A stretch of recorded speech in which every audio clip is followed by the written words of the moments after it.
Students, in this module we are going to discuss about the posture and equilibrium. Posture and equilibrium பற்றி பார்க்கலாம். Okay. So posture அப்படின்னா என்ன அப்படின்னா subconscious adjustment of tone in different muscle in relation to every movement. Okay.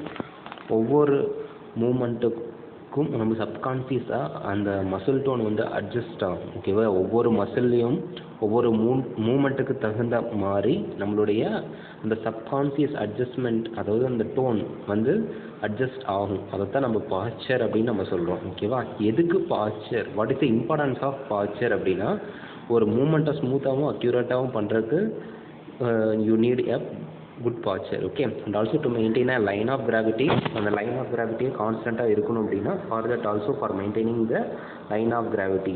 What is line of gravity? Line of gravity என்னது, சென்டரில் ஒரு line pass ஆகும் இல்லையா, ஸோ அந்த ஈக்லிபிரியம், ஸோ அதை மெயின்டைன் பண்ணுறதுக்கு you need this thing. Then நம்மளுடைய body ஈக்லிபிரியமாக வச்சிருக்கிறதுக்கு you need the posture. Okay, so what are the basic phenomena of posture mean? Two important things are there. One is muscle tone and another one is a stretch reflex. Okay, these two are the basic phenomena of posture. First we are going to see about muscle tone or tonus. Muscle tone அல்லது tonus பற்றி பார்க்கலாம். So what is muscle tone? It is nothing but a state of continuous and passive partial contraction of muscle with certain degree of vigor and tension. ஒரு muscle எப்போவுமே கண்டினியூஸாக பாசிவாக அந்த muscle contract ஆகிட்டே இருக்கும் பார்சியலாக. ஓகேவா, ஸோ கண்டினியூஸாக பாசிவாக அந்த மசில் கண்ட்ராக்ட் ஆகிட்டே இருக்கும், ஒரு டென்ஷன் ஒரு விகர் கண்டிப்பாக இருந்துக்கிட்டே இருக்கும். ஓகேவா, ஸோ அதைத்தான் நம்ம மசில் டோன் அப்படின்னு நம்ம சொல்கிறோம். Muscle tone important question. Okay, or otherwise we can call it as any resistance offered by muscle to the stretch. ஸ்ட்ரெச்னா எலாங்கேட் பண்ணுறது, லென்தன் பண்ணுறது. இப்போ ஒரு மசில் நம்ம லென்தன் பண்ணுறோம் அப்படின்னா நம்ம லென்தன் பண்ணுறதுக்கு எதிராக ஒரு இது அந்த மசில் வந்து ஆஃபர் பண்ணும், அதுதான் நம்ம மசில் டோன் நம்ம சொல்கிறோம். ஓகேவா, ஒரு மசில் ஸ்ட்ரெச் பண்ணுறோம் அப்படின்னா ஸ்ட்ரெச் ஆக விடாமல், லென்தன் பண்ண ஆக விடாமல் ஒரு ஃபோர்ஸ் தடுக்கும், ரெசிஸ்ட் பண்ணும், அதை தான் நம்ம மசில் டோன் அப்படின்னு நம்ம சொல்கிறோம். ஓகேவா, so what is the significance of muscle tone? Importance என்ன அப்படின்னா ஒரு பாஸ்சரை மெயின்டைன் பண்ணுறதுக்கு ஒரு முக்கியமான ரோல் ப்ளே பண்ணுது. அதுக்கப்புறம் டிஃப்ரெண்ட் பார்ட் ஆஃப் பாடி, ஓகேவா, change in muscle tone it enable movement of ஒவ்வொரு different part of the body வந்து மூவ் ஆகிறத பற்றி அந்த மசில் டோன் தான் எனேபிள் பண்ணுது. ஓகேவா, தென் ஸ்கெல்டல் மசில் எல்லாமேலேயுமே மசில் டோன் ப்ரெசென்ட் ஆகிருக்கும். மெயினாக ஆன்டி கிராவிட்டி மசில் எல்லாமேலேயுமே மசில் டோன் அதிகமாக இருக்கும். எல்லா மசிலையும் மசில் டோன் இருக்கும், பட் ஆன்டி கிராவிட்டி மசிலில் மசில் டோன் ரொம்ப அதிகமாக இருக்கும். Anti gravity muscles in the sense extensor of the lower limb, lower லம்மில் வரக்கூடிய extensor muscles. Yes, what is என்னென்ன எக்ஸ்டென்சார்ஸ் ஆஃப் த லோயர் லம்மில் வரும் அப்படின்னா குவாட்ஸு. ஓகேவா, இதெல்லாம் வந்து பார்த்திங்கன்னா ஒரு ஆன்டி கிராவிட்டி மசில்ஸு. ஓகேவா, அடுத்து ட்ரங்க் மசில்ஸ், பேக் மசில்ஸ் இருக்கு இல்லையா, ஸோ அந்த trunk muscles, so then neck muscles, நம்மளுடைய கழுத்து பகுதி, இதெல்லாம் தான் ஆன்டி கிராவிட்டி மசில்னு சொல்கிறாங்க. ஏன்னா இந்த மசில் தான் நம்மளுடைய பாடியை கிராவிட்டி ஃபோர்ஸில் இருந்து விழுக விடாமல் நம்மளால தடுக்குது. ஓகேவா, இப்போ ஃபார் எக்ஸாம்பிள் ஒரு ஹியூமன் பீயிங் இருக்காங்க அப்படின்னா இந்த மசில்ஸ் எல்லாம் தான் அந்த கிராவிட்டி ஃபோர்ஸ்லேருந்து ஒருத்தனை காப்பாற்றுது. ஓகேவா, புரிஞ்சுதா? For example if a person is, இப்போ ஒரு பர்சன் இருக்கான் அப்படின்னா நிற்கிறான், ஸோ இப்போ நிற்கிறப்போ கிராவிட்டி வந்து ஆக்சுவலாக you try to move the person to lie down, that is a common thing. But this neck ரீஜியனில் இருக்கக்கூடிய மசில்ஸு, இந்த ட்ரங்க்கில் இருக்கக்கூடிய muscles, then extensor of the lower limb muscles, இது எல்லாமே என்ன பண்ணும் அப்படின்னா இந்த கிராவிட்டிக்கு எகென்ஸ்டாக ஒர்க் பண்ணி நம்மளுடைய பாடி கீழே விழுகாமல் பிடிச்சிட்ருக்கு. ஓகேவா, so that is the importance of these things. Okay, but muscle tone will be more in anti gravity muscle compared to other muscle. Anti gravity muscle is having more amount of muscle tone. Okay, next development of muscle tone. எப்படி இந்த muscle tone develop ஆகுது அப்படின்னா gamma motor நியூரானும் muscle ஸ்பிண்டிலும் தான் இதுக்கு responsible. ஓகேவா, இந்த ரெண்டும் தான் மசில் டோனை வந்து டெவலப் பண்ணுறதுக்கு ரெஸ்பான்சிபிளாக இருக்கும், gamma motor neuron and muscle spindle. So gamma motor neuron எங்கே இருக்கும்? ஸ்பைனல் கார்டில் இருக்கும். ஓகேவா, ஸ்பைனல் கார்டில் கிரே மேட்டரில் ஆன்ட்ரியர் கிரேஹான் இருக்கு இல்லையா, ஸோ ஆன்ட்ரி கிரேஹான் இங்கே வரும் இல்லையா, ஸோ இது ஆன்ட்ரி கிரேஹான், ஸோ இங்கே அது ப்ரெசென்ட் ஆகிருக்கும். அது மட்டும் இல்லாமல் மசில் ஸ்பிண்டலும் இதுக்கு தேவை, மசில் ஸ்பிண்டலுக்கும் is response, muscle spindle muscle இருக்கும். ஓகேவா, இந்த ரெண்டுமே தேவை ஒரு மசில் டோனை டெவலப் பண்ணுறது. ஓகேவா, ஸோ யூஸ்வலாக இந்த மசில் டோனுங்கிறது ஒரு ரிஃப்ளெக்ஸ் ப்ராசஸ் தான், அதாவது இது ஒரு ஸ்பைனல் செக்மெண்டல் ரிஃப்ளெக்ஸ்க்கு வரக்கூடிய ஒரு இது. Okay, it is purely a reflex process, that is they will be coming under spinal segmental reflex. Okay, so கண்டினியூஸாக அந்த இம்பல்சஸ் வந்து காமா மோட்டார் நியூரானில் இருந்து இம்பல்சஸ் ஜெனரேட் ஆகி வந்துக்கிட்டே இருக்கும். ஓகேவா, புரிஞ்சுதா? கண்டினியூஸாக காமா மோட்டார் நியூரானில் இருந்து அந்த இம்பல்சஸ் வந்து டிஸ்சார்ஜ் ஆகி வந்துக்கிட்டே இருக்கும். ஓகேவா, சரி. அடுத்து ஈவென்ட் சீக்வன்ஸ் வந்து பார்க்கலாம். ஸோ என்ன ஆகும் அப்படின்னு நம்ம பார்க்கலாம். எப்படி மசில் டோன் வந்து ப்ரொடியூஸ் ஆகுது அதை பற்றி பார்க்கலாம். ஸோ காமா மோட்டார் நியூரானில் இருந்து இம்பல்சஸ் ப்ரொடியூஸ் ஆகும். ஸோ அது போய் இன்ட்ராஃபியூசல் ஃபைபர் மசில் ஸ்பிண்டலில் இருக்கக்கூடிய இன்ட்ராஃபியூசல் ஃபைபரை வந்து ஸ்டிமுலேட் பண்ணி விட்டு இம்பல்சஸ் வந்து உற்பத்தியாக ஆரம்பிக்கும். ஸோ திரும்ப அந்த இம்பல்சஸ் வந்து ப்ரைமரி சென்சரி நர்வ் வழியாக ஸ்பைனல் கார்டுக்கு திரும்ப போகும். ஸோ இப்போது ஆல்ஃபா மோட்டார் நியூரான் வந்து ஸ்டிமுலேட் ஆகும். திரும்ப ஆல்ஃபா மோட்டார் நியூரானில் இருந்து இன்ஃபரண்ட் இம்பல்சஸ் திரும்ப எக்ஸ்ட்ராஃபியூசல் ஃபைபருக்கு போகும். ஸோ ஆட்டோமேட்டிக்காக எக்ஸ்ட்ராஃபியூசல் ஃபைபருக்கு இம்பல்சஸ் போயிடுச்சு. ஆட்டோமேட்டிக்காக மசில் வந்து பார்சியலாக கண்ட்ராக்ட் ஆக ஆரம்பிக்கும். அதை தான் நம்ம மசில் டோன் அப்படின்னு நம்ம சொல்கிறோம். ஓகே, இப்போ இந்த பிக்சரில் பார்த்தா அப்படின்னா you can able to understand it clearly. So see here. So this is the gamma motor neuron. Red கலரில் இருக்கு இல்லையா? See this red colour gamma motor neuron, this red colour இதுதான் ஆன்டீரியர் கிரேஹான். ஓகேவா, ஸோ இதில் you want to see it carefully. இதுக்கு முன்னாடி சில parts, இது வந்து ஸ்பைனல் கார்டோட கிராஸ் செக்ஷன்ஸ். ஓகேவா, இதுதான் ஸ்பைனல் கார்டோட கிராஸ் செக்ஷனு. வெட்டி இப்படி பார்த்தோம்னா இப்படி தான் தெரியும். ஸோ இப்படி வெட்டு பார்க்குறப்போ இது வந்து ஆன்டீரியர் கிரேஹான்னு சொல்லுவாங்க. ஓகேவா, ஆன்டீரியர் கிரேஹானு, இது போஸ்டீரியர் கிரேஹானு, சைடில் இருக்கிறது லேட்டரல் கிரேஹானு. ஓகேவா, இதெல்லாம் ஒயிட் காலம். இங்கே சென்டரில் இருக்கிறது இந்த பட்டர்ஃப்ளை ஷேப்பில் இருக்கிறது கிரே காலம். அதில் தான் ஆன்டீரியர், லேட்டரல், போஸ்டீரியர் கிரேஹான் இதெல்லாம் இருக்குது. அடுத்து இது ஒயிட் காலம்ஸ். இதுலேயும் அதே மாதிரி anterior white column, lateral white column, posterior white column இதெல்லாம் ப்ரெசென்ட் ஆகிருக்குதுல ஸ்பைனல் கார்டோட ஸ்ட்ரக்சர். ஓகேவா, ஸோ இதில் இந்த காமா மோட்டார் நியூரான் எங்கே ப்ரெசென்ட் ஆகிருக்கும்? ஆன்டீரியர் கிரேஹானில் தான் சுச்சுவேட் ஆகிருக்கும். ஓகேவா, சி ஹியர்.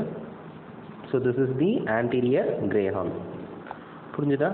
ஸோ இதுதான் ஆன்டீரியர் கிரேஹான், இது ஆன்டீரியர் கிரேஹான், இது ஆன்டீரியர் கிரேஹான். ஸோ இந்த ஆன்டீரியர் கிரேஹானில் தான் இது ப்ரெசென்ட் ஆகிருக்குது. ஓகேவா, ஸோ ஆன்டீரியர் கிரேஹானில் இதுதான் காமா மோட்டார் நியூரானும் ப்ரெசென்ட் ஆகிருக்கும், ஆல்ஃபா மோட்டார் நியூரானும் அங்கே தான் ப்ரெசென்ட் ஆகிருக்கும். ஓகேவா, இப்போ என்ன ஆகும் அப்படின்னா கண்டினியூஸாக இந்த காமா மோட்டார் நியூரானில் இருந்து இம்பல்சஸ் வந்துக்கிட்டே இருக்கும் அப்படின்னு நம்ம பார்த்துருக்கோம். ஸோ ஆட்டோமேட்டிக்காக இங்கேருந்து வர அந்த இம்பல்சஸ் எல்லாமே ஸோ இது மசில். ஓகேவா, மசிலில் மசில் ஸ்பிண்டல்னு வச்சுக்கோ. ஸோ மசில் ஸ்பிண்டலில் இன்ட்ராஃபியூசல் ஃபைபருக்கு போய் அந்த காமா மோட்டார் நியூரான் இன்ட்ராஃபியூசல் ஃபைபர் உள்ளே இருக்கும். இந்த இடத்துல இருக்குது. உள்ளே இருக்கிறது இன்ட்ராஃபியூசல், சுற்றி இருக்கிறது எக்ஸ்ட்ராஃபியூசல் ஃபைபர். ஓகேவா, ஸோ உள்ளே இருக்கக்கூடிய இந்த இன்ட்ராஃபியூசல் ஃபைபருக்கு தான் அந்த காமா மோட்டார் நியூரான் வந்து சப்ளை ஆகிக்கிட்டே இருக்கும். ஓகேவா, ஸோ ஆட்டோமேட்டிக்காக அங்கே வந்து சப்ளை ஆன உடனே அங்கேருந்து வந்து பார்த்திங்கன்னா திரும்ப ஒரு சென்சரி இம்பல்சஸ் வந்து ட்ராவல் ஆகி சென்சரி அஃபரண்ட் நர்வ் வழியாக திரும்ப dorsal horn of the spinal cord வழியாக திரும்ப ஆல்ஃபா மோட்டார் நியூரானுக்கு வரும். ஸோ ஆட்டோமேட்டிக்காக alpha motor neuron once stimulate ஆக ஆரம்பிக்கும். ஸோ ஆட்டோமேட்டிக்காக இது போய் எக்ஸ்ட்ராஃபியூசல் ஃபைபருக்கு சப்ளை பண்ணும். ஸோ ஆட்டோமேட்டிக்காக எக்ஸ்ட்ராஃபியூசல் ஃபைபருக்கு கண்ட்ராக்ட் ஆகும். ஸோ ஆட்டோமேட்டிக்காக மசில் வந்து கண்ட்ராக்ட் ஆக ஆரம்பிக்கும், பார்சியலாக கண்ட்ராக்ட் ஆக ஆரம்பிக்கும். அதுதான் நம்ம மசில் டோன் அப்படின்னு நம்ம சொல்கிறோம். ஓகேவா, simple. First gamma motor neuron இருந்து இம்பல்சஸ் ஜென்ரேட் ஆகும். ஸோ அது வந்து இன்ட்ராஃபியூசல் ஃபைபருக்கு போகும். அங்கேருந்து திரும்ப இன்ட்ராஃபியூசல் ஃபைபர்லேருந்து நர்வ் அதாவது இம்பல்சஸ் ஜென்ரேட் ஆகி எங்கே போகும் அப்படின்னா ஆல்ஃபா மோட்டார் நியூரானை போய் ஸ்டிமுலேட் பண்ணிவிடும். So automatic alpha motor neuron வந்து திரும்ப இம்பல்சஸ் வந்து எக்ஸ்ட்ராஃபியூசல் ஃபைபர் மசிலில் கண்ட்ராக்ட் பண்ண வைக்கும். ஸோ ஆட்டோமேட்டிக்காக மசில் வந்து கண்ட்ராக்ட் ஆக ஆரம்பிக்கும். அவ்வளோதான். Okay, next. ஸோ எவ்வளோ ஃப்ரீக்வன்சியில் டிஸ்சார்ஜ் ஆகும் காமா மோட்டார் நியூரான், அதாவது frequency of the discharge gamma motor neuron அதிகமாகும் எப்போ அப்படின்னா எப்போல்லாம் மசில் ஸ்பிண்டலோட ஆக்டிவிட்டி அதிகமாகுதோ அப்போ காமா மோட்டார் நியூரானில் இருக்கக்கூடிய அந்த டிஸ்சார்ஜும் அதிகமாகும். ஓகேவா, ஸோ ஆட்டோமேட்டிக்காக இது இன்க்ரீஸ் ஆகிறப்போ மசில் டோனும் அதிகமாகும். ஓகேவா, ஸோ இல்லை அப்படின்னா காமா மோட்டார் ஸ்டிமுலேட் பண்ணி விட்டாலும் மசில் டோன் அதிகமாகும். ஓகேவா, ஸோ ஃபஸ்ட்டு எப்படி ரெகுலேட் பண்ணுது, எப்படி இந்த மசில் டோன் ரெகுலேட் ஆகுது அப்படின்னு பார்க்கலாம். ஸோ யூஸ்வலாக இந்த காமா மோட்டார் நியூரான் ரொம்ப முக்கியமான ரோல் ப்ளே பண்ணுது. ஈவன் தோ ஸ்பைனல் கார்டிலேருந்து வரக்கூடிய இந்த காமா மோட்டார் நியூரான் மசில் டோனை ரெஸ்பான்ஸ் மெயின்டைன் பண்ணாலும் இதை கண்ட்ரோல் பண்ணுறதுக்கு இன்னும் ஹையர் சென்டர்ஸ் இருக்காங்க. அந்த ஹையர் சென்டர்ஸ் தான் வந்து பார்த்திங்கன்னா நம்மளுடைய மசில் டோனை வந்து ரெகுலேட் பண்ணுவாங்க. ஓகேவா, ஸோ நிறையா ஃபெசிலிட்டேட்டரி சென்டர்ஸும் இருக்குது, இன்ஹிபிட்டரி சென்டர்ஸும் இருக்குது. ரெண்டுமே பிரெயின்லேருந்து வரக்கூடிய ஸ்ட்ரக்சர் சூப்ரா ஸ்பைனல் சென்டர்னு சொல்லுவாங்க. ஓகேவா, சூப்ரா ஸ்பைனல் பிரெயின்லேருந்து வரக்கூடிய சென்டர்ஸ். ஓகேவா, ஸோ அவங்க என்ன பண்ணுவாங்க அப்படின்னா மசில் டோனை ஃபெசிலிட்டேட்டும் பண்ணுவாங்க, இன்ஹிபிட்டும் பண்ணுவாங்க. ஃபெசிலிட்டேட் பண்ணணும்னா என்ன பண்ணணும்? சூப்ராஸ்பைனல் சென்டர் இப்போ மசில் டோனை ஃபெசிலிட்டேட் பண்ணணும்னா காமா மோட்டார் நியூரானை ஸ்டிமுலேட் பண்ணிவிடும். இன்கேஸ் மசில் டோனை டிக்ரீஸ் பண்ணணும்னா காமா மோட்டார் நியூரானை இன்ஹிபிட் பண்ணும் சூப்ராஸ்பைனல் சென்டர், அவ்வளோதான். ஓகே. ஸோ இதெல்லாம் ஃபெசிலிட்டேட்டரி சென்டர்ஸில் வரும்னா மோட்டார் ஏரியா 4, செரிபிள் கார்டெக்ஸில் இருக்கக்கூடிய motor area 4, cerebellum, then descending facilitatory reticular system, then red nucleus, then vestibular nuclei, இதெல்லாம் வந்து சூப்ராஸ்பைனல் ஃபெசிலிட்டேட்டரி சென்டர்ஸ். ஓகே. அடுத்து சூப்ராஸ்பைனல் இன்ஹிபிட்டரி சென்டர்ஸ், இதெல்லாம் இன்ஹிபிட் பண்ணக்கூடிய சென்டர்ஸ் இதெல்லாம் அப்படின்னா செரிபிள் கார்டெக்ஸில் இருக்கக்கூடிய suppressor area, basal ganglia, then descending inhibitory reticular system. So இதெல்லாம் பிரெயினில் இருக்கக்கூடிய ஸ்ட்ரக்சர்ஸ், இதெல்லாம் இன்ஹிபிட் பண்ணும். ஓகேவா. ஸோ இது மூலியமா மசில் டோன் வந்து ரெகுலேட் ஆகிட்டு வருது. ஓகேவா. அடுத்தது role of motor area of cerebral cortex co activation. சரி, மோட்டார் கார்டெக்ஸ் இருக்கு இல்லையா, செரிப்ரல் கார்டெக்ஸில். ஸோ அதோட ஒர்க் என்ன அப்படின்னா, ஸோ யூஸ்வலாக நம்மளுடைய பிரமிடல் ட்ராக்ட் ஃபைபர்ஸ் தான் வந்து பார்த்தீங்கன்னா இன்ஃப்ளூயன்ஸ் பண்ணும். Influence the activity of lower motor neuron by sending motor impulses through pyramidal tract fibre. So pyramidal tract ஃபைபர்னா இது ஒரு டிஸ்டினிங் ட்ராக்ட். பிரமிடல் ட்ராக்ட் ஃபைபருங்கிறது ஒரு டிஸ்டினிங் ட்ராக்ட். அது செரிபிள் கார்டெக்ஸில் இருந்து வந்து கீழே மசிலுக்கு வந்து சப்ளை பண்ணும். ஓகேவா. புரிஞ்சுதா. இதை நம்ம ட்ராக்ட் படிக்கிறப்போ டீட்டெயிலாக படிப்போம் பிரமிடல் ட்ராக்ட். ஸோ யூஸ்வலாக செரிபிள் கார்டெக்ஸ் இது அப்படின்னா செரிபிள் கார்டெக்ஸ்லேருந்து இம்பல்சஸ் அப்படியே கீழே ஜென்ரேட் ஆகி வரும். ஸோ அப்படியே கீழே போய் ஸ்பைனல் கார்டு வழியாக போய் மசிலுக்கு சப்ளை பண்ண ஆரம்பிக்கும். ஓகேவா. ஸோ இதுதான் அது. ஓகேவா. ஸோ இந்த மோட்டார் இம்பல்சஸ் செரிபிள் கார்டெக்ஸில் இருந்து வரக்கூடிய ரெண்டுமே போய் என்ன பண்ணுன்னா alpha motor gamma motor neuron ரெண்டையும் சைமல்டேனியஸாக ஸ்டிமுலேட் பண்ணிவிடும். ஓகேவா. செரிபிள் கார்டெக்ஸில் இருந்து வரக்கூடிய அந்த மோட்டார் இம்பல்சஸ், அதாவது பிரமிடல் ட்ராக்ட் வழியாக வரக்கூடிய அந்த மோட்டார் இம்பல்சஸ் போய் alpha and gamma motor neuron, spinal கார்டில் ஆண்ட்ரி கிரேஹானில் இருக்கக்கூடிய alpha and gamma motor neuron ரெண்டையுமே ஒரே நேரத்தில் ஸ்டிமுலேட் பண்ணிவிடும். ஓகேவா. அதைத்தான் நம்ம கோ ஆக்டிவேஷன் அல்லது ஆல்ஃபா காமா கோ ஆக்டிவேஷன் அப்படின்னு நம்ம சொல்கிறோம். ஓகேவா. So alpha motor neuron stimulate ஆச்சு அப்படின்னா extra fusal fibre muscle contract ஆகும். ஓகேவா. அதே காமா மோட்டார் நியூரான் ஸ்டிமுலேட் ஆச்சு அப்படின்னா இன்ட்ராஃபியூசல் ஃபைபர் மசில் கண்ட்ராக்ட் ஆகும். ஸோ ரெண்டுமே ஒரே நேரத்தில் ஸ்டிமுலேட்னா மசில் டோன் ரொம்ப அதிகமாகும். சிம்பிள் கான்செப்ட், அவ்வளோதான். ஓகேவா. ஸோ இதைத்தான் நம்ம கோ ஆக்டிவேஷன் அப்படின்னு நம்ம சொல்கிறோம். ஸோ எப்போல்லாம் பிரமிடல் ட்ராக்ட் ஃபைபர் வழியாக அந்த டோன் யூஸ்வலாக வந்துகிட்டு இருக்கும் இல்லையா, ஸோ அந்த மோட்டார் இம்பல்சஸ் வர்றது என்ன பண்ணுன்னா மசில் டோனை அதிகப்படுத்தும். ஓகேவா. இதை தவிர செரிபெல்லம், பேசல் கேங்லியா இதோட ரோல் என்ன அப்படின்னு நம்ம பார்க்கலாம். ஓகேவா. ஸோ இந்த ரெண்டுமே எப்படி இன்ஃப்ளூயன்ஸ் பண்ணுதுன்னா பிரெயின் ஸ்டெம் சென்டர்ஸ் வழியாக தான் நம்மளுடைய மசில் டோனை வந்து ரெகுலேட் பண்ணுறதா சொல்கிறாங்க. பேசல் கேங்லியாவும் சரி செரிபெல்லாவும் சரி ரெண்டுமே பிரெயின் ஸ்டெம்மில் இருக்கக்கூடிய சென்டர்ஸ் வழியாக தான் நம்மளுடைய மசில் டோனை ரெகுலேட் பண்ணுது. சரி, பிரெயின் ஸ்டெம் சென்டர்ஸ்னால் எதெல்லாம் பிரெயின் ஸ்டெம் சென்டர்ஸில் வரும் அப்படின்னா reticular formation, red nucleus, vestibular nucleus, இந்த மூணு தான் பிரெயின் ஸ்டெம்மில் இருக்கக்கூடிய சென்டர்ஸ். இந்த மூணு சென்டரும் they are usually under control of the cerebral cortex, cerebellum and basal ganglia. Through that they are regulating the muscle tone. Okay, reticular formation, reticulus and vestibular nucleus. So usually these center will modulate the discharge from gamma motor neuron. So இந்த மூணு தான் இந்த gamma motor neuronல இருந்து போகக்கூடிய அந்த impulses discharge ஆகி போகுது இல்லையா, அதை மாடுலேட் பண்ணுறது. ஓகேவா. ஸோ எப்படின்னா பிரெயின் ஸ்டெம் சென்டருக்கு வந்து ஆர்டர் வரும். செரிபிள் கார்டெக்ஸ்லேருந்து, செரிபெல்லத்திலேருந்து அல்லது பேசல் கேங்லியாவிலேருந்து ஆர்டர் வரும். ஸோ அது ஆர்டர் தகுந்த மாதிரி பிரெயின் ஸ்டெம் சென்டர் என்ன பண்ணுன்னா காமா மோட்டார் நியூரான் கண்ட்ரோல் பண்ணும். இப்போ மசில் டோனை அதிகப்படுத்தணும்னா ஆட்டோமேட்டிக்காக காமா மோட்டார் நியூரான் இன்ஹிபிட் பண்ணும்.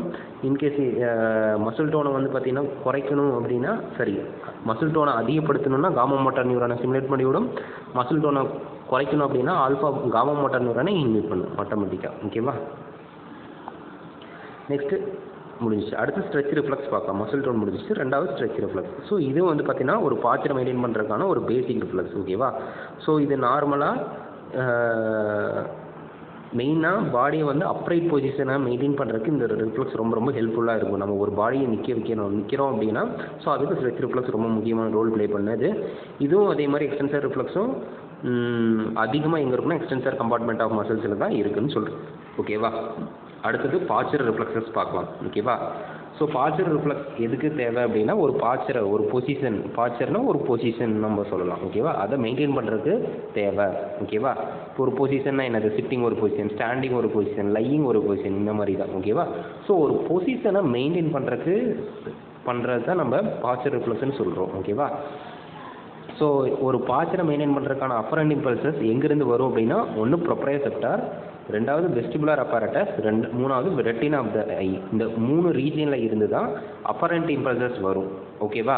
ப்ரொப்ரைசெப்டார்னா என்னது? ஜாயிண்ட் பொசிஷன் சென்ஸ்னு சொல்லுவாங்க. ஜாயிண்ட் பொசிஷன் சென்ஸ், ஜாயிண்ட்ஸில் இந்த ரிசெப்டார் இருக்கும், மசிலில் இருக்கும், லிகமெண்ட்டில் இருக்கும். ஸோ இது ஒரு பொசிஷன், அந்த ஜாயிண்ட் என்ன பொசிஷனில் இருக்கும் அப்படிங்கிற இன்ஃபர்மேஷனாக பிரெயினுக்கு கொடுக்கும். வெஸ்டிபுலர் apparatus நம்மளுடைய இயரில் இருக்கக்கூடிய ஒரு ஸ்ட்ரக்சர், இன்டர்னல் இயரில். ஸோ இதுவும் ஈக்குலிபிரியம், இந்த பாச்சருக்கு ரொம்ப ரொம்ப முக்கியமான ரோல் ப்ளே பண்ணுது. ஓகேவா? ஈக்குலிபிரியம் மூலியமா. தென் ரெட்டினா ஆஃப் த ஐயில் இருக்கக்கூடிய retina by seeing. Okay. So இந்த 3 இருந்து தான் அப்பரண்ட் இம்பல்சஸ் பிரெயினுக்கு போகும். ஸோ இது மூலியமாக தான் நம்மளுடைய பாச்சர் வந்து மெயின்டைன் ஆகுது. ஓகேவா? ஸோ இந்த 3 ரீஜியனில் இருந்து நம்மளுடைய சென்ட்ரல் நர்வஸ் சிஸ்டத்தில் இருக்கக்கூடிய சென்டர்ஸுக்கு இம்பல்சஸ் போகும். ஸோ ஆட்டோமேட்டிக்காக இந்த சென்டர் என்ன பண்ணுன்னா நம்மளுடைய பாச்சரை மெயின்டைன் பண்ணும். ஓகேவா? ஸோ யூஸ்வலாக எங்கெல்லாம் இம்பல்சஸ் போகும் அப்படின்னா செரிபிரல் கார்டெக்ஸுக்கு போகும், செரிபெல்லம் போகும், பிரெயின் ஸ்டெம்முக்கு போகும், ஸ்பைனல் கார்டுக்கு போகும். ஸோ இந்த சென்டர் திரும்ப வந்து இதுக்கு தகுந்த மாதிரி டிஃப்ரெண்ட் இம்பல்சஸ் கரெக்டாக அந்த ஸ்கெலிட்டல் மசிலுக்கு கரெக்டாக அப்ராப்ரியேட்டாக அனுப்பும். எதெல்லாம் தேவை அந்த பொசிஷனை மெயின்டைன் பண்ணுறதுக்கு அப்படிங்கிற அந்த இம்பல்சஸை வந்து சென்ட் பண்ணும். ஸோ ஆட்டோமேட்டிக் ஒரு பொசிஷனை நம்மளால் மெயின்டைன் பண்ண முடியும். Simple concept. proprioceptor, vestibular apparatus, retina of the eye. From this region the impulses are sent to your brain. அதாவது cerebral cortex இருக்கலாம், cerebellum, brain stem or spinal cord. Okay. So அது திரும்ப different இம்பல்சஸை particular மசிலுக்கு அனுப்பி so அந்த muscle மூலிமா அந்த பொசிஷனை maintain பண்ண வைக்கும். அவ்வளோதான். ஓகே. இந்த பாஸ்டர் ரிஃப்ளெக்ஸ் கிளாசிஃபிகேஷன் பார்க்கலாம். First static reflexes, another one is statokinetic reflexes. 2 reflexes இருக்குது. ஃபஸ்ட்டு ஸ்டாட்டிக் ரிஃப்ளெக்ஸஸ் பார்க்கலாம். ஸோ ஸ்டாட்டிக் ரிஃப்ளெக்ஸ் அப்படின்னா என்னென்னா ரெஸ்டிங் ஸ்டேஜில் இருக்கிறப்போ ஒரு பாஸ்டரை மெயின்டைன் பண்ண வைக்கிறது. அதுதான் நம்ம ஸ்டாட்டிக் ரிஃப்ளெக்ஸ்னு சொல்லுவோம். ஓகேவா? மெயின்டைன் பாஸ்டர் அட் ரெஸ்ட், ஒரு ரெஸ்ட்டில் ஒரு பொசிஷனை மெயின்டைன் பண்ண வைக்கிறது தான் ஸ்டாட்டிக் ரிஃப்ளெக்ஸ். மொத்தம் 4 வகை இருக்குது. 4 டைப்ஸ் ஆர் தேர்.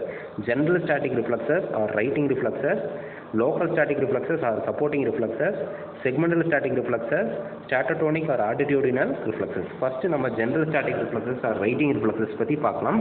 ஸோ இது வந்து ஒரு பாடியை அப்ரைட் பொசிஷனில் மெயின்டைன் பண்ணுறதுக்கு ஹெல்ப் பண்ணும். ஓகேவா? ஒரு பாடி இப்போ நம்ம நிற்கிறோம் அப்படின்னா ஸோ அந்த அப்ரைட் பொசிஷனை மெயின்டைன் பண்ணுறதுக்கு கண்டிப்பாக இது ஒரு முக்கியமான ரோல் ப்ளே பண்ணும். ஓகேவா? ஸோ இந்த ரிஃப்ளெக்ஸ் தான் ஹெல்ப் பண்ணுது, நம்மளுடைய அப்ரைட் பொசிஷனில் நம்ம பாடி இருக்கிறதுக்கு ஹெல்ப் பண்ணுது. ஓகேவா? ஸோ இதை தவிர it also help to govern the orientation of head in space. இப்போ நம்மளுடைய ஹெட், அந்த orientation of head in space, then position of head in relation, நம்மளுடைய பாடி எப்படி இருக்கோ அதுக்கு தகுந்த மாதிரி நம்மளுடைய ஹெட் பொசிஷன் ஆகிறது, இந்த மாதிரியான அட்ஜஸ்ட்மெண்ட், லிம்ப் அட்ஜஸ்ட்மெண்ட் ஆகிறது, ஐயில் அந்த அட்ஜஸ்ட்மெண்ட் நடக்கிறது, இது எல்லாமுமே இதுதான் மெயின்டைன் பண்ணுறதை சொல்கிறாங்க. ஓகேவா? நெக்ஸ்ட்டு ஸோ நெக்ஸ்ட்டு பார்க்கலாம். ஸோ அதுதான் ஜென்ரல் ஸ்டாட்டிக் ரிஃப்ளெக்ஸ். சிம்பிளாக சொல்லணும்னா ஒரு அப்ரைட் பொசிஷனை மெயின்டைன் பண்ணுறதுக்கு இது தேவை. ஓகேவா? ஸோ இது வந்து it help to govern the orientation of head in space. நம்மளுடைய கரெக்டாக அந்த இடத்துக்கு தகுந்த மாதிரி ஸ்பேஸ்னு என்னது நம்ம இருக்கக்கூடிய இடம், அதுக்கு தகுந்த மாதிரி நம்மளுடைய ஹெட்டை ஓரியன்ட்டு பண்ணுறதுக்கு தேவை. தென் நம்மளுடைய பாடிக்கு தகுந்த மாதிரி நம்மளுடைய ஹெட்டை வந்து பொசிஷன் பண்ணுறதுக்கு தேவை. தென் நம்மளுடைய லிம்பு வந்து கரெக்டாக அட்ஜஸ்ட் ஆகி இருக்கிறதுக்கு தேவை. ஓகேவா? ஸோ நம்மளுடைய அதே மாதிரி நம்மளுடைய ஐ ரிலேஷன்ஸுக்கு தகுந்த மாதிரி நம்மளுடைய ஹெட்டை வந்து பொசிஷன் பண்ணுறது. ஓகேவா? ஸோ இது எல்லாமே எதுக்கு தேவை அப்படின்னா நம்மளுடைய பாடியை வந்து அப்ரைட் பொசிஷனில் மெயின்டைன் பண்ணுறதுக்கு இதெல்லாம் கண்டிப்பாக தேவை. ஸோ இது மூலிமா ஹெல்ப் பண்ணுது. புரிஞ்சுதா? Simple concept. ரைட்டிங் ரிஃப்ளெக்ஸ் எதுக்கு தேவை? ஒரு அப்ரைட் பொசிஷனை மெயின்டைன் பண்ணுறதுக்கு தேவை. அவ்வளோதான். ஓகேவா? ஒரு அப்ரைட் பொசிஷனை மெயின்டைன் பண்ணணும் அப்படின்னா அதுக்கு you need this writing reflexes. ஓகேவா? ஸோ இதில் நிறையா, இப்போ ஃபார் எக்ஸாம்பிள் இது எப்படி சொல்லலாம் அப்படின்னா ரைட்டிங் ரிஃப்ளெக்ஸஸ் சில எக்ஸாம்பிள் சொன்னால் புரியும். இப்போ வந்து கேட்டை வந்து தலையெல்லாம் பிடிச்சிருக்கோம். ஓகேவா? நல்லா நம்ம நின்றுருக்கோம். ஒரு கேட்டை வந்து வி ஆர் ஹோல்டிங் த கேட்டில் வித் பேக் டவுன்வர்ட்ஸ். ஓகேவா? அப்படியே தலையெல்லாம் பிடிச்சிருக்கோம். And we just drop that. Okay, just we drop the cat, அப்படி கீழே போடுறோம். அது என்ன ஆகும்? கேட்டு கீழே உழுக ஆரம்பிக்கும். ஸோ உழுகிறப்போ பார்த்தோன்னா நல்லா தெரியும், கரெக்டாக அது கீழே விழுகிறப்போ நம்மளோட கால் கரெக்டாக நிலத்தில் படும். பட் நம்ம அங்கே மேலே போடுறப்ப எப்படி இருந்துச்சு, நம்ம தலைகளை வச்சு நம்ம ஹோல்ட் பண்ணி கீழே போடுறோம். ஸோ அப்படி போடுறப்ப ஆட்டோமேட்டிக்காக பட் லேண்ட் ஆகிறப்போ கரெக்டாக அதோட ஃபீட்டில் தான் லேண்ட் ஆகுது. யூஸ்வலாக அதோட ஹெட்டு பேக் சைடில் தான் வந்து லேண்ட் ஆகணும். பட் இங்கே என்ன ஆகுது அப்படின்னா அதோட பாவ்ஸ்னால் என்னது, அதோடைய ஃபீட், அந்த ஃபூட்டில் தான் வந்து லேண்ட் ஆகுது. The reason is writing reflex. Simple concept. Okay, புரிஞ்சுதா? when a cat if it is held with back downwards is allowed to fall through the air, அப்படியே கீழே போட்டோம் அப்படின்னா it land upon its paws, அதோட ஃபுட்டில் land ஆகிறதா சொல்கிறாங்க. ஓகேவா? புரிஞ்சுதா? இதே மாதிரி வேற என்ன எக்ஸாம்பிள் சொல்லலாம்னா, இப்போ வந்து ஒரு ஃபிஷ் இருக்குன்னு வச்சுக்கோ. ஒரு ஃபிஷ்ஷை வந்து நம்ம திருப்பி போடுறோம். திருப்பி போட்டாலும் அது ரெசிஸ்ட் பண்ணி திரும்ப ஒரிஜினல் பொசிஷனுக்கே தான் வரும். ஃப்ளிப் ஆகி திரும்ப அந்த ஒரிஜினல் பொசிஷனுக்கே தான் வரும். ஓகேவா? புரிஞ்சுதா? எப்படி a fish will resist any attempt to turn it from its normal position, and if it is placed in water upon its back it flips almost instantly into its normal swimming position. So என்ன நீ திரும்பி போட்டாலும் அது திரும்ப அதனோட original swimming பொசிஷனுக்கே தான் திரும்ப வரும். ஓகேவா? ஸோ ஏன் இப்படி கேட்டை நம்ம தலையெல்லாம் திருப்பி நம்ம அப்படியே கீழே போடுறோம். பட் போடுறப்ப அதோட தலையில் வந்து நிலத்தில் படணும். பட் அப்படி படாமல் கரெக்டாக அது திரும்பி அதனோட கால் தான் நிலத்தில் பட்டு விழுகுது. அப்படியே ரோல் ஆகும். மேலேருந்து போட்டால் அப்படின்னா நீ ஒரு ட்ரை பண்ணி பாரு. ஒரு கேட்டை வந்து தலையெல்லாம் பிடிச்சி அப்படியே அங்கேருந்து ட்ராப் பண்ணி கீழே போடுறப்ப கரெக்டாக அது லேண்ட் ஆகிறது அதனோட அதனோட ஃபூட்டில் தான் வந்து பார்த்தீங்கன்னா லேண்ட் ஆகும். ஓகேவா? The main reason for this will be your writing reflexes. ஓகேவா? அதோட ஒன்றோட ஒன்று கரெக்டாக ஃபஸ்ட்டு அப்படி போடுறப்போ ஃபஸ்ட்டு நம்மளோட தலை திரும்புறப்போ நம்மளோட நெக்கு திரும்புறப்போ ஆட்டோமேட்டிக்காக நம்மளோட பாடி திரும்பும். கரெக்டாக கீழே விழுகிறப்போ அதனோட அதனோட ஃபூட் இருக்கு இல்லையா, கரெக்டாக லேண்டில் வந்து ப்ளேஸ் ஆகும். ஓகேவா? சரி.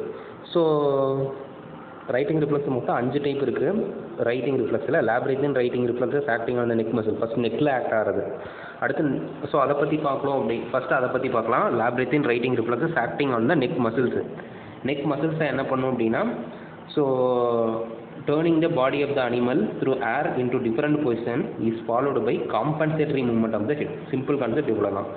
turning the body of the animal through air into different position. வெவ்வேறு பொசிஷனில் நம்ம டேர்ன் பண்ணி போட்டாலும் அதுக்கு தகுந்த மாதிரியான காம்பன்சேட்டரி மூவ்மெண்ட் வந்து ஹெட்டில் நடக்கும். அவ்வளோதான். இதுதான் labyrinthine righting reflexes acting on the neck muscles. Okay. So turning the body of the animal. So நம்ம இந்த அந்த அனிமலோட பாடியை நம்ம ஏரில் நம்ம என்ன டேர்ன் பண்ணி போட்டாலும் அதுக்கு காம்பன்சேட்டரியான மூமெண்ட்டு, அதுக்கான காம்பன்சேட்டரியான அந்த பொசிஷன், அந்த மூமெண்ட்டு வந்து பார்த்திங்கன்னா கரெக்டாக அந்த ஹெட்டு அதுக்கு தகுந்த மாதிரி காம்பன்சேட் ஆகி மூவ் ஆகி இருக்கும் அப்படிங்கிறத தான் நம்ம சொல்கிறோம். ஓகேவா? ஸோ இதுதான் labyrinthine righting reflexes acting on the neck muscles. Okay. அடுத்தது பார்க்கலாம். அடுத்தது neck righting reflexes acting on the body. இப்போ பாரு, neck righting reflexes acting on the body அப்படின்னா என்ன அப்படின்னா, ஸோ இப்போ வந்து கழுத்து, இப்போ ஒரு பாடி பொசிஷனை சேஞ்ச் பண்ணி போடுறப்போ கழுத்து திரும்ப ஒரிஜினல் பொசிஷன் காம்பன்சேட்டரி பொசிஷனுக்கு போகணும்னு நம்ம பார்த்தோம். ஸோ ஆட்டோமேட்டிக்காக கழுத்து போகிறப்ப அங்கே இருக்கக்கூடிய நெக் மசில்ஸ் கண்ட்ராக்ட் ஆகும். கழுத்தில் இருக்கக்கூடிய தசைகள் மசில்ஸ் வந்து கண்ட்ராக்ட் ஆகும், நெக் மசில்ஸு. ஸோ இந்த மசில் கண்ட்ராக்ட் ஆகிறப்போ மசில் இருக்கக்கூடிய ப்ரொப்ரைசரி இம்பல்சஸ் ஸ்டிமுலேட் ஆகும். ஆட்டோமேட்டிக்காக அந்த ஹெட்டும் அதுக்கு தகுந்த மாதிரி மாறும் அப்படின்னு நம்ம சொல்கிறாங்க. ஓகேவா? ஸோ அதுதான் neck righting reflexes acting. So neck change ஆகிறப்போ நெக் மசில் கண்ட்ராக்ட் ஆகிறப்போ ஆட்டோமேட்டிக்காக அது மூலிமா அந்த ப்ரொப்ரைசரி இம்பல்சஸ் ஜென்ரேட் ஆகும். ஸோ அது திரும்ப வந்து பார்த்திங்கன்னா பாடியில் ஆக்ட் பண்ணி பாடியை ரொட்டேட் பண்ண வைக்கும், நம்மளுடைய பொசிஷன் ஆஃப் ஹெட்டுக்கு தகுந்த மாதிரி மாற வைக்கும். அவ்வளோதான். ஓகேவா? Simple concept. This is because of contraction of neck muscle. கழுத்தில் இருக்கக்கூடிய மசில் கண்ட்ராக்ட் ஆகும். ஓகேவா? ஸோ இந்த நெக் மசில் கண்ட்ராக்ட் ஆகிறப்போ ப்ரொப்ரைசரி இம்பல்சஸ் வந்து ஜெனரேட் ஆகும். ஸோ அது திரும்ப பாடியில் ஆக்ட் பண்ணி நம்மளுடைய பாடியை வந்து ரொட்டேட் பண்ண வைக்கும். ஓகேவா? நம்மளுடைய பொசிஷன் ஆஃப் ஹெட்டுக்கு அந்த மாதிரி நம்மளுடைய பாடியை ரொட்டேட் பண்ண வைக்கும். அதுதான் righting reflexes acting on the body. ஓகேவா? நெக்கு திரும்புறப்போ நெக் மசில் கண்ட்ராக்ட் ஆகும், ப்ரொப்ரைசரி இம்பல்சஸ் போகும், பாடி வந்து கரெக்டாக நம்மளுடைய ஹெட் எந்த டர்ன் ஆச்சோ அந்த சைடே நம்மளுடைய பாடி திரும்ப வைக்காது. Neck righting reflexes acting on the body. அடுத்தது body righting reflexes acting on the head. Body righting reflexes acting on the head. இதுக்கு ஜஸ்ட் ஆப்போசிட். அதாவது பாடியில் டர்ன் ஆகிறப்போ ஆட்டோமேட்டிக்காக ஹெட் அந்த பொசிஷனுக்கு தகுந்த மாதிரி சேஞ்ச் ஆகும் அப்படிங்கிறது தான் body righting reflexes acting on the body. ஓகேவா? ஸோ இதில் என்ன சொல்ல வராங்க அப்படின்னா என்னது, ஸோ அதுதான் நான் சொன்ன மாதிரி தான். ஸோ இங்கே வந்து பாடி பொசிஷன் சேஞ்ச் ஆனாலும் ஸோ அது திரும்ப ஹெட்டில் ஆக்ட் பண்ணி நெக்கை ஆக்ட் பண்ணி அதுக்கு தகுந்த மாதிரி டேர்ன் பண்ண வைக்கும். அடுத்தது அவ்வளோதான். அடுத்து body righting reflexes acting on the body. Body righting reflexes acting on the body அப்படின்னா ஸோ அந்த பாடியில் நடக்கக்கூடியது. ஃபார் எக்ஸாம்பிள், ஸோ இதுக்கு வாட் டு சே, பாடி வந்து இப்படி சொல்கிறது, பாடியில் அந்த ரைட்டிங் ரிஃப்ளெக்ஸஸ் ஆக்ட் ஆகிறது அந்த திரும்ப அந்த பாடியிலே ஆக்ட் ஆகும். ஃபார் எக்ஸாம்பிள், இப்போது ஒரு அனிமலை வந்து பார்த்திங்கன்னா ஒரு டேபிளை லை பண்ணி வச்சுருக்கோம். ஓகேவா? ஒரு சைடில் நம்ம இல்லை எப்படி சொல்கிறது, வேணா animal is lie down on the table, ஒரு டேபிளில் லை பண்ணி வச்சுருக்கோம் ஆன் சைடில். ஸோ அதனோட ஹெட்டு வந்து பார்த்தீங்கன்னா டவுன் டு டேபிளில் ஹெல்ப் பண்ணி வச்சுருக்கோம். ஓகேவா? ஸோ எதுக்காக அப்படி அந்த டவுன் டு டேபிள் அதனோட ஹெட்டை பொசிஷன் பண்ணியிருக்கோம் அப்படின்னா லேப்ரித்திங் அண்ட் நெக் ரைட்டிங் ரிஃப்ளெக்ஸை எலிமினேட் பண்ணுறதுக்காக அதனோட ஹெட்டு மட்டும் பெட்டோட எண்டில் கீழே தொங்க விட்டுருப்போம். ஓகேவா? ஸோ இப்போ என்ன பண்ணணும்னா இந்த பாடி வந்து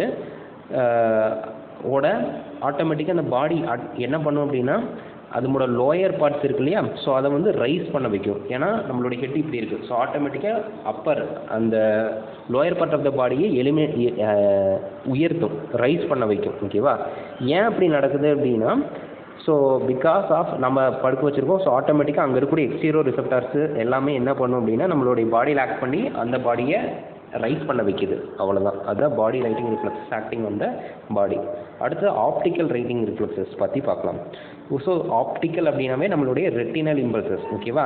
ஸோ யூஸ்வலாக இதுக்கான சென்டர்ஸ் எங்கே லொக்கேட்டாக இருக்கும் அப்படின்னா ஆக்சிபிட்டல் லோபு, செரிபிள் கார்டெக்ஸில் இருக்கக்கூடிய ஆக்சிபிட்டல் லோபில் தான் ஆப்டிக் ரைட்டிங் ரிஃப்ளெக்ஸ்க்கான சென்டர் லொக்கேட் ஆகிருக்குது. ஸோ இதை பற்றி பார்த்தோம் அப்படின்னா ஸோ ஆப்டிக் ரைட்டிங் ரிஃப்ளெக்ஸ் எதுக்கு தேவை அப்படின்னா நம்மளுடைய பாடியை வந்து பொசிஷன் பண்ணுறதுக்கு. Okay, it help to correct the position of the body or head with help of sight. Just பார்க்குற மூலிமா நம்மளுடைய பாடியோட பொசிஷன் அல்லது நம்மளுடைய ஹெட்டோட பொசிஷனை கரெக்டாக சேஞ்ச் பண்ணுறதுக்கு கரெக்ட் பண்ணுறதுக்கு ஹெல்ப் பண்ணுது. ஓகேவா? புரிஞ்சுதா? இதுதான் ஆப்டிக்கல் ரைட்டிங் ரிஃப்ளெக்ஸ். கரெக்டாக இப்போ ஒரு வெளிச்சம் பார்க்குறோம் அப்படின்னா இப்போ ஆட்டோமேட்டிக்காக நம்மளோட பாடி டேர்ன் ஆகும், நம்மளுடைய ஹெட்டு டேர்ன் ஆகும். இந்த மாதிரி வர்றது தான் நம்ம ஆப்டிக்கல் ரைட்டிங் ரிஃப்ளெக்ஸஸ் நம்ம சொல்கிறோம். ஓகேவா? சரி, இந்த ரைட்டிங் ரிஃப்ளெக்ஸ்க்கான சென்டர்ஸ்லாம் எங்கே லொக்கேட் ஆகிருக்குது அப்படின்னா ஸோ அந்த மொதல் 4 ரைட்டிங் ரிஃப்ளெக்ஸ் இருக்கு இல்லையா, first 4 labyrinthine righting reflexes acting on the neck muscles, neck righting reflex acting on the body, body righting reflexes acting on the head, body righting reflexes acting on the body. இந்த 4க்குமான centre எங்கே இருக்குன்னா ரெட்னிகுலேஸ், mid brain இருக்கக்கூடிய ரெட்னிகுலேஸ் இருக்கும். அதே optical writing reflex எங்கே இருக்குன்னா cerebral கார்டெக்ஸில் இருக்கக்கூடிய ஆக்சிபிட்டல் லோபில் இருக்கும். ஓகேவா? அதுதான் நமக்கான centre. Okay, second one local static reflexes are supporting reflexes பற்றி பார்க்கலாம். ஸோ இது என்ன பண்ணுன்னா it support the body in different position against the gravity. அந்த கிராவிட்டிக்கு எகெயின்ஸ்டாக ஒவ்வொரு பொசிஷனையும் சப்போர்ட் நம்மளுடைய பாடியை சப்போர்ட் பண்ணுறதுக்கு ஒவ்வொரு பொசிஷனும் நம்மளோட பாடியை சப்போர்ட் பண்ணி எகெயின்ஸ்ட் கிராவிட்டியை மெயின்டைன் பண்ணுறதுக்கு ஹெல்ப் பண்ணும். ஓகேவா? இதை தவிர நம்மளுடைய லிம்ப் எல்லாமே ஹைப்பர் எக்ஸ்டெண்ட் ஆகாமல் அல்லது ஹைப்பர் ஃப்ளெக்ஷன் ஆகாமல் ஓவராக மடங்காமல் ஓவராக நீட்டாமல் கரெக்டாக மெயின்டைன் பண்ணுறதுக்கு you need this reflexes. Okay, 2 type இருக்குது, positive supporting reflexes, negative supporting reflexes 2 இருக்குது. ஓகேவா? ஃபஸ்ட்டு பாசிட்டிவ் ரிஃப்ளெக்ஸஸ் பார்க்கலாம். பாசிட்டிவ் சப்போர்ட்டிங் ரிஃப்ளெக்ஸஸ் அப்படின்னா என்னென்னா so these are all the reaction which help to fix the joint and make the limb rigid like pillar. இது என்ன பண்ணணும்னா நம்மளுடைய ஜாயிண்ட்டை கரெக்டாக ஃபிக்ஸ் பண்ண வைக்கும். ஓகேவா? ஒரு பில்லர் மாதிரி, ஒரு கம்பியாட்ட, ஒரு கட்டையாட்ட, எப்படி சொல்ல, ஒரு தூண் மாதிரி நம்மளுடைய ஜாயிண்ட்டை ஃபிக்ஸ் பண்ணி ஹோல்ட் பண்ணும். ஓகேவா? ஸோ அப்போ தான் நம்மளுடைய நல்லா கெட்டியாக இருக்கணும். என்ன பேஸ் ஸ்ட்ராங்காக இருக்கும்னு சொல்கிறாங்க இல்லையா, அப்போ தான் பில்டிங் நல்லா இருக்கும்னு சொல்கிறாங்க இல்லையா, அந்த மாதிரி நம்மளுடைய லிம்பு வந்து இந்த மாதிரி நல்லா ஜாயிண்ட் எல்லாம் ஃபிக்ஸ் பண்ணி வைக்கணும், நல்லா டைட்டாக வைக்கணும். அப்படி இருந்தால் தான் நம்மளுடைய பாடி வெயிட் கரெக்டாக ஹோல்ட் பண்ண முடியும், எகெயின்ஸ்ட் கிராவிட்டிக்கு எகெயின்ஸ்டாக மெயின்டைன் பண்ண முடியும். ஸோ அதுக்கு எல்லாமுக்குமே ஹெல்ப் பண்ணுறது நம்மளுடைய பாசிட்டிவ் சப்போர்ட்டிங் ரிஃப்ளெக்ஸ்ன்னு சொல்கிறாங்க. ஓகேவா? எப்படி இது நடக்குது அப்படின்னா ஸோ எக்ஸ்டென்சர் மசிலும் சரி ஃப்ளெக்ஸர் மசிலும் சரி ரிஃப்ளெக்ஸாக கண்ட்ராக்ட் ஆகிக்கிட்டே இருக்கும். ஓகேவா? புரிஞ்சுதா? அண்ட் அதர் அப்போசிங் மசில்ஸும் இதே மாதிரி வரும். ஓகேவா? So main reason here for this will be எப்படி அப்பரண்ட் இம்பல்சஸ் எங்கிருந்து வரும்னா ப்ரொப்ரைசெப்டார் மசிலில் ப்ரெசென்ட் ஆகிருக்கிற இந்த ப்ரொப்ரைசெப்டார் தான் இம்பல்சஸ் அனுப்பும். ஸோ மசிலில் இருக்கக்கூடியது, ஜாயிண்டில் இருக்கக்கூடியது, டெண்டானில் இருக்கக்கூடியது, எக்ஸ்டீரியோ ரிசெப்டார் பர்டிகுலரி ப்ரெஷர் ரிசெப்டார்ஸ். ஓகேவா? ப்ரெஷர் ரிசெப்டார் ப்ரெசென்ட் இந்த ஏன்னா நம்ம நிற்கிறப்போ நம்மளுடைய சோல் ஆஃப் த சோல்னு அது பாதம் உள்ளங்கால் இருக்கு இல்லையா, ஸோ அந்த சோல் அதை தான் நம்ம சோல்னு நம்ம சொல்லுவோம். ஸோ இங்கே இருக்கக்கூடிய அந்த ப்ரெஷர் ரிசெப்டார்ஸ், அதுக்கப்புறம் மசில் ஜாயிண்ட்டு டெண்டானில் இருக்கக்கூடிய அந்த ப்ரொப்ரைசெப்டார்ஸ், இந்த ரிசெப்டார் எல்லாமே ஸ்டிமுலேட் ஆகி நம்ம இம்பல்சஸை நம்ம பிரெயினுக்கு சென்ட் பண்ணும். ஸோ பிரெயினை அதுக்கு தகுந்த மாதிரி அட்ஜஸ்ட் பண்ணி நம்மளுடைய பாடியை மெயின்டைன் பண்ணும் அப்ரைட் பொசிஷனில். ஸோ இது இப்படி இந்த ரிஃப்ளெக்ஸ் என்ன பண்ணுன்னா நம்மளுடைய ஜாயிண்ட் எல்லாமே ஒரு ஃபிக்ஸ்டு பொசிஷனில் வைக்க ஹெல்ப் பண்ணுது. ஓகேவா?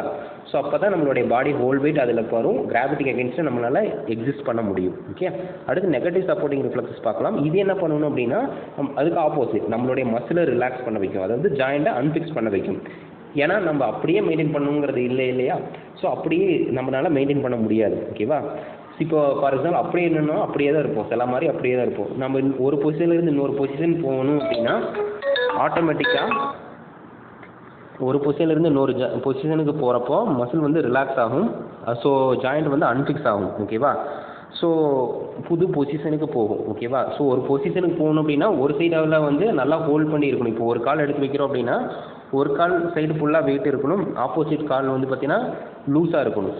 அப்படி இருந்தால் தான் மசில் ரிலாக்ஸாக இருந்தால் தான் அடுத்த பொசிஷனுக்கு நம்ம அடுத்த கால் எடுத்து வைக்க முடியும். ஃபார் எக்ஸாம்பிள் நம்ம இப்போ ஸ்டாண்ட் பண்ணுறோம், நிற்கிறோம் அப்படின்னா இப்போ ஒரு காலை முன்னாடி எடுத்து வைக்கிறோம் அப்படின்னா ஆப்போசிட் காலில் வெயிட் லோடு கொடுப்போம். ஸோ அப்போ அங்கே பாசிட்டிவ் சப்போர்ட்டிங் ரிஃப்ளெக்ஸ் தேவை. அதே ஆப்போசிட் கால் இப்போ மேலே தூக்குறோம் இல்லையா, லிஃப்ட் பண்ணுறோம் இல்லையா, அந்த லெக் வந்து பார்த்தீங்கன்னா ரிலாக்ஸ் ஆகணும், அங்கே இருக்கக்கூடிய ஜாயிண்ட் லூஸ் ஆகணும். அப்போ தான் மடங்கி அடுத்த ஸ்டெப் எடுத்து வைக்க முடியும். ஸோ அங்கே நெகட்டிவ் சப்போர்ட்டிங் ஃபோர்ஸ் தேவை. ஓகேவா? ஸோ ஒரு பொசிஷனுக்கு சேஞ்ச் பண்ணுறதுக்கு யூ நீட் இது negative supporting reflexes. Okay, next segmental static reflexes பற்றி பார்க்கலாம். ஸோ இது வாக்கிங்க்கு ரொம்ப ரொம்ப தேவை, வெரி எசென்சியல் ஃபார் வாக்கிங். நம்ம நடக்கிறதுக்கு கண்டிப்பாக தேவை.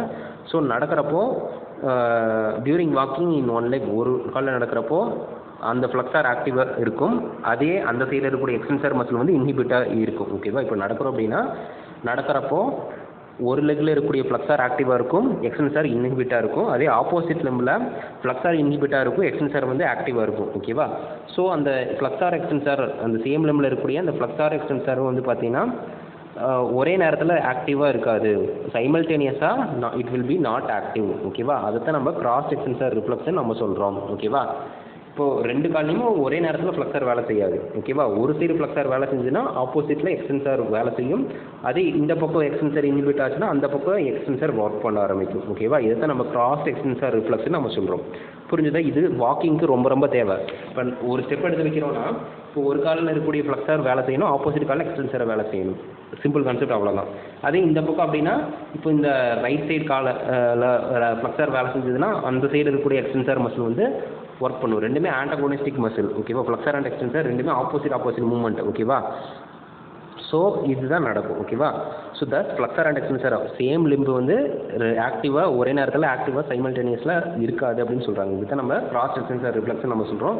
ஏன் அப்படி நடக்குதுன்னா ஏன்னா ரெசிப்ரோக்கல் இன்ஹிபிஷன் நடக்கும். ஓகேவா? Neural mechanism. ஸோ இதை தான் நம்ம செரிங்டன் ரெசிப்ரோக்கல் இன்னர்வேஷன் நம்ம சொல்லுவோம். It is due to reciprocal inhibition and neural mechanism that is responsible for this reflex. அதைத்தான் நம்ம செரிங்டன் ரெசிப்ரோக்கல் இன்னர்வேஷன் நம்ம சொல்கிறோம்.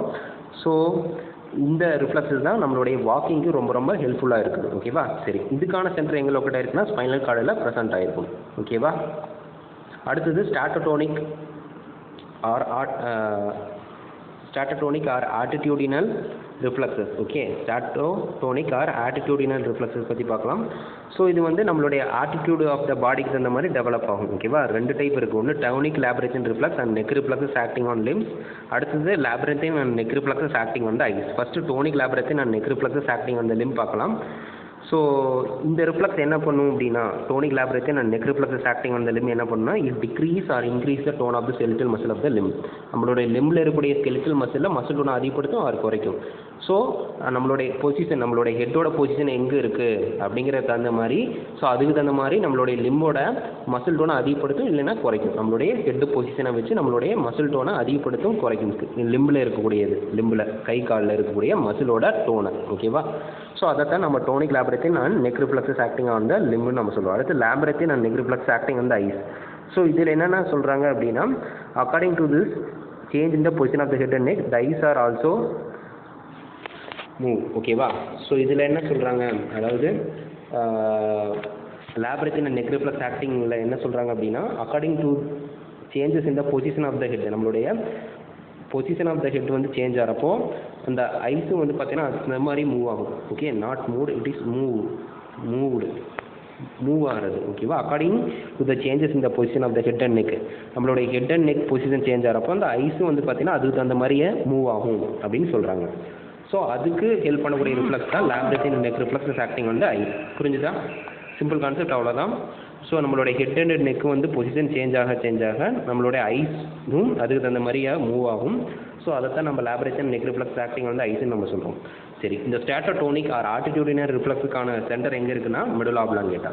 ஓகே, அடுத்து ஸ்டாட்டோகைனெட்டிக் ரிஃப்ளெக்ஸஸ். இது என்ன பண்ணும்னா நம்மளுடைய மூவ்மெண்ட் அப்போ நம்மளுடைய போஸ்டரை மெயின்டைன் பண்ணுறதுக்கு ஹெல்ப் பண்ணுது. Okay, static reflex, statokinetic. ஸ்டாட்டிக்னா ஒரு பொசிஷனை எப்படி சொல்கிறது, ரெஸ்ட்டில் இருக்கிறப்போ மெயின்டைன் பண்ணுறது நம்ம சொன்னோம். அதே ஸ்டாட்டோகைனெட்டிக்னா ஒரு பாடி மூவ்மெண்ட் இருக்கிறப்போ எப்படி அந்த பாஸ்டர் மெயின்டைன் ஆகுது அப்படிங்கிறது ஸ்டாட்டோகைனெட்டிக் ரிஃப்ளெக்ஸஸ். ஓகேவா? இதில் ரெண்டுமே ஆங்குலாரும் ஆங்குலர் மூமெண்ட்டையும் பார்க்கணும், லீனியர் மூமெண்ட்டும் பார்க்கணும். ரெண்டுமே இது தேவை. அது ரொட்டேட்டிவும் தேவை, ப்ரொக்ரெசிவ் மூமெண்ட்டும் தேவை. இப்போ நடக்கிறோம் அப்படின்னா நடக்கிறப்ப ஆங்குலர் மூமெண்ட்டும் தேவை, ப்ரொக்ரெசிவாக போகிறோம் லீனியர் லைனாக போகணும். அதே மாதிரி அந்த ஜாயிண்ட்டும் ரொட்டேட்டும் ஆகணும். அதே மாதிரி ப்ரொக்ரெஸாக போய்கிட்டே இருக்கணும். ஓகேவா?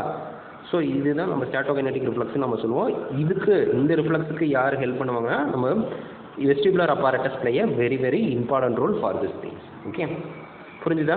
ஸோ அதுதான் இந்த ஸ்டாட்டோகைனெட்டிக் ரிஃப்ளெக்ஸ்க்கு அதிகமான ரோல், இம்பார்ட்டண்டான ரோல் ப்ளே பண்ணுது. Okay, so in this class we discuss in detail about the posture and equilibrium in detail. Okay, so thank you for watching.